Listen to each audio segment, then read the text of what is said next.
So you had an aha moment in a way, kind of the eureka, as Dennis MacDonald would describe it, that these were texts that were as meaningful to Romans as New Testament would be to Christians.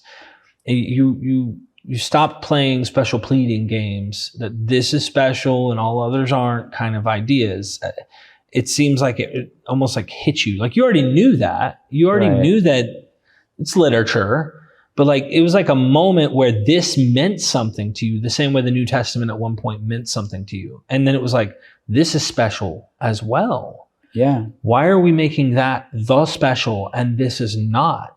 And what always really blew me away in the recent years of my learning is that, sure, over time, Christianity ends up ruling practically, meaning it becomes the world religion, right? Most people end up being Christian. But when I really think in an honest, being fair analysis of this, as a Christian I once was, I have to stop that. Here you have an empire that literally ruled the world. Without the Roman Empire, Christianity would have been nothing. If it didn't have that vehicle to drive through, what would it be? If it weren't for Octavian, if it weren't for the Caesars and their Roman imperial cult, to be able to fight against Christianity wouldn't have had what it ended up becoming. So it's like, this is real world, actual people who made huge actual impacts in this period that are getting buried underneath the Christian dogma. Yeah, that's 1,000% correct. And so, I mean, one of the aspects that may make me unique in some ways in terms of what I present and kind of my methodology, it's been this way for quite a while, even back in these days. I don't foist upon the ancient texts any kind of later creedal or theological framework. I let those texts just sit on top of the ancient framework and world within which they bubbled up. And so that's the world. Romulus was well known. Do modern Christians know who Romulus was? You know, if you gave a sermon at a church and you included discussion of Romulus, would people would anyone even recognize the story? Would they even know about it? Every early Christian would have known the story. This was the founder of the empire. And they had cults, they had temples in most of the major cities where Christianity sprung up, dedicated to Romulus. Can I ask a question with what you know to paint another picture as we proceed in your story? And that is, Christians who are devout, who go to church, who sit there and cry, they're on their knees, they're at the altar, they're worshiping Jesus, they're devout, they're sincere. Yeah. Would you say the same thing about the Romans toward the story of Romulus and the celebrations of the Roman gods and the festivals and the story of Romulus and Remus and stuff? Did they do the same thing to those as we see Christians do to Christianity or Jesus? Yes, I think there's some nuance there that we need to put in there. Okay. But yeah, I think that, well, first off, to answer the more fundamental question is, were the earliest Christians similar in their orientation to cult and religion and belief as other people that were constructing their own belief systems and cults and religious experiences in antiquity? Was there any difference in sincerity between those? No, they were equally sincere and dedicated. And that's one of the things I was surprised at as I started to read Roman literature, that these were very sincere people. Now, they weren't putting to it the scientific certitude that you get today with this kind of literalism that we have since the Enlightenment. You really don't see it a whole lot in medieval time all the way back to late antiquity and the earliest Christian movements. This kind of certainty, the scientific kind of certainty or posture that we find in kind of modern biblicist William Lane Craig, yeah, that's very alien to anything up to relatively modern history. But when you talk about modern sincerity, these are the stories that help human beings process their most important and difficult experiences in life, help them to come to terms with death, help them to come to terms with their own hopes and dreams and their own security in a world where they might not have all the answers about how all this works.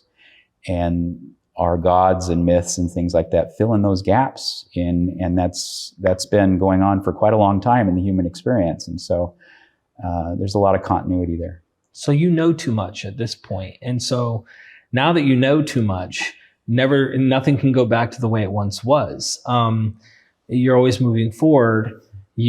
John J. Collins helped steer you to go start something that started something you can't stop at this point. What happens then? Because you said you got a PhD at Claremont. That must be down the road a little bit. You're going through a transition of faith, so to speak, and learning so much about the period. Can you take us into your PhD? Like, what ends up? You meet Dennis MacDonald. Like, what's going on? Yeah. So that was I had a chance coming out of the Yale program to apply to pretty much anywhere and have a decent chance of possibly getting in. And so I was pretty well poised to, at that point. My language skills were running well. And so what I looked around and I thought, after this Romulus. Continue, please. We were interrupted there, but you were describing how you were putting into, was it Claremont? And yeah, so I sent out some applications to various schools. I applied here to Claremont. Reason being that I wanted at that point, because of my research with Romulus and the paper I wrote there and that seminar and everything, I knew at that point I needed to be somewhere where I could continue that research. And as I looked around, I didn't see a lot of great options for that because I didn't see a lot of programs deeply invested in contextualizing the New Testament in classical antiquity. And so a lot of early Judaism, a lot of, some of these, more higher critical methods that are more avant-garde these days, programs that are advocating for that, feminist criticism, this sort of thing. As I looked around, I thought, what are my options? And so I applied to what few schools I felt like would allow me to conduct that research further. And this was one of my top picks. And so I got into reading Dennis's work on, Homer and Mark and some of this work. And I realized, okay, whether he's right or wrong on that, and the jury was still out at that point, at least I know that he's getting rigorous on some of these questions. There's a whole generation of Harvard scholars, Dennis was one of them, that came out of that time period where they were basically doing transdisciplinary work between classics and New Testament, early Christian literature. And so they'd all sit out on the lawn and read Loeb Library, Greek texts together and this sort of thing. And that's the milieu, that's the place where he was educated. And I knew I wanted to study under one of those cats that had done that kind of work. And so, it limited the places I could go, but then again, it also made me very interested in wanting to go to those places for particular reasons. And so you ended up going to Claremont. He's one of the professors you're bumping into and learning, brushing shoulders, becoming friends with. Would you say at this point in your journey, not only are you no longer technically Christian, you might be some believer in something, but you're not necessarily a Christian. Would you say that you realized you were getting closer to the truth of what was really going on? How was your confidence on that? It was strange. The way I talked to myself about my faith at that time was that I'm actually being a truer Christian in some ways because I'm being better aligned with what the earliest Christians might have thought or how they would have processed things. Of course, I'm putting on that my own interpretation in terms of myth, not quite as indulged in the belief system the way an ancient would have been. I was kind of backing off of that, but at least I felt like I was better aligned with understanding the thought world and what was going on there. And so, yeah, I continued even in Claremont to attend church and even teach in the church occasionally.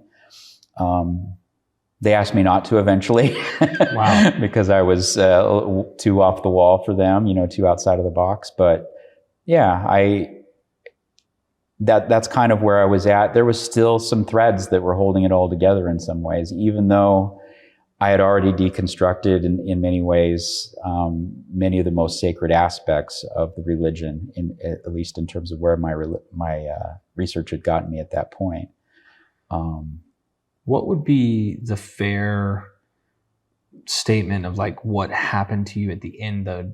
What made you finally go, all right, enough? I don't think I believe there's something going on. It kind of like, I think there's a comedian, I can't remember, was it is it Bill Barr, one of those guys? He says something about that he left the faith, and it's not like he left it, it just kind of like trailed off into the distance behind him, and it was kind of like a voice that got quieter and quieter and then went away. That's kind of my experience. I started to find that going to church wasn't meaningful to me anymore. Like, what are we doing playing an organ with all this funky music and reciting hymns? I didn't even believe in any of that anymore. I felt like it was in the way of my research, not helpful.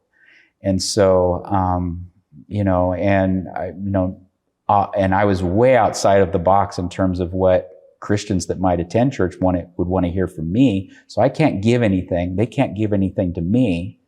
So I thought, my time's pretty precious. What am I doing? And I started to kind of not go all the time and that sort of thing. Also started to investigate Buddhism. And so I was interested in learning that. I was in a religion program. And so part of my task there as a PhD student at the Claremont Colleges was to be able to speak to all world religions, not just this narrow kind of investigation into one. And so I started to get into reading about other systems of belief, Buddhist, Indic, Hindu, et cetera, and Islam even. Took a PhD seminar on the history of the interpretation of the Quran. And so my world started to broaden, and I started to realize, okay, it's kind of like somebody that thinks they're a specialist of studying mountains, say Mount Rainier, but they don't bother studying geology, tectonics, any of this, or any other mountain ranges, or any other larger geological topic. They're just narrowly talking about that one mountain. Well, that sounds like a very ignorant and kind of confined project, right? And I felt like that's what was going on with New Testament studies. I felt like that was my training up to that point, as I reflected back, felt very narrow and almost designed for ignorance in some ways. I wasn't really studying the larger patterns that are commonplace throughout all the religions, and how Christianity is just one participant in a larger kind of a broader set of phenomenology that needed to be understood, and understood across the board, and not just studied in some kind of isolationism. And so, yeah. Thank you.